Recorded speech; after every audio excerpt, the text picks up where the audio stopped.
Today, we're diving into a story that's honestly just as magical as the one she wrote. It's this incredible journey of unimaginable lows and, frankly, unbelievable highs, all centered on the power of a single, persistent dream. So let's get into it. And this right here, this idea is the absolute heart of our story. The phoenix, that mythical bird reborn from its own ashes, it's the perfect symbol for this journey. It's not just about surviving, it's about finding strength when you've hit rock bottom and coming back even more powerful than before. So these are the raw, powerful contrasts that really define our journey. It's a story of total extremes, going from depending on government aid to becoming one of the wealthiest authors in history. And to really understand that success, we have to start with the struggle. To really get the triumph, you first have to understand the struggle.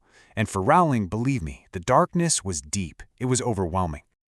Just look at how these devastating events just stacked up one right after another. The death of her mother from multiple sclerosis was a huge blow. Then, that was followed by a failed marriage, which left her as a single parent to her baby daughter Jessica. She was jobless, living on state benefits, a time she later said she was as poor as it is possible to be in modern Britain, without being homeless. In her own words, wow. That just captures the depth of her despair, doesn't it? And this wasn't just about financial problems, it was a deep, clinical depression. She felt like a complete failure. In fact, she later said that those soul-sucking creatures in her books, the Dementors, were a direct representation of what that depression felt like. It was from this absolute bottom that she had to find a reason, any reason to keep going. And that reason, that one little flicker of light in all that darkness, was an idea that had sparked on a train journey years before, the story of a young boy wizard. What's so important to get here is that this magical world wasn't built in some fancy study. It was literally forged in the fire of her reality. She was working as a teacher in Portugal, just scribbling notes whenever she had a spare moment. Later, back in the UK, she famously wrote in Edinburgh cafes just to save money on her heating bills, with her daughter sleeping in the pram right next to her. Can you picture that? Writing a world-changing story with one hand while you're caring for a baby with the other, all of it fueled by a small loan from a friend. That is just pure, raw determination. But finishing the manuscript, that wasn't the final hurdle. Oh no. In fact, it was the start of a brand new battle.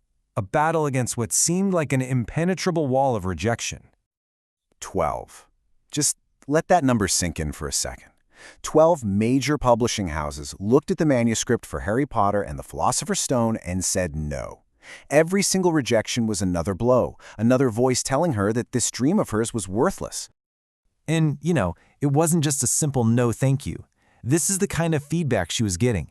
Can you imagine pouring your entire soul into a story, your only hope out of poverty and depression, just to be told it's useless and that it won't connect with kids? It would have been so easy to just give up right there. But she didn't give up, and that perseverance, that led to the dramatic turning point of her life, and, you could argue, of modern literature itself. Finally, a small publisher, Bloomsbury, decided to take a chance. And the story is amazing. A literary agent had picked her manuscript from the slush pile pretty much because he liked the folder it was in.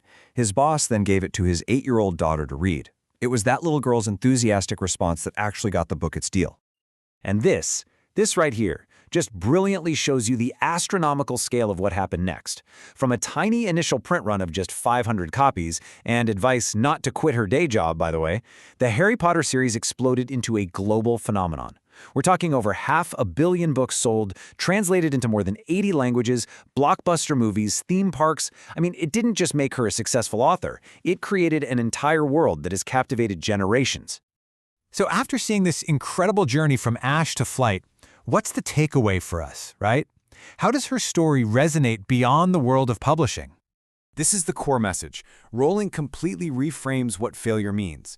The poverty, the depression, the constant rejection, she sees them not as dead ends, but as the very experiences that prepared her, that gave her the material and the resilience she needed. The struggle wasn't an obstacle to her dream, it was a fundamental part of it. And that really leaves us with this final thought.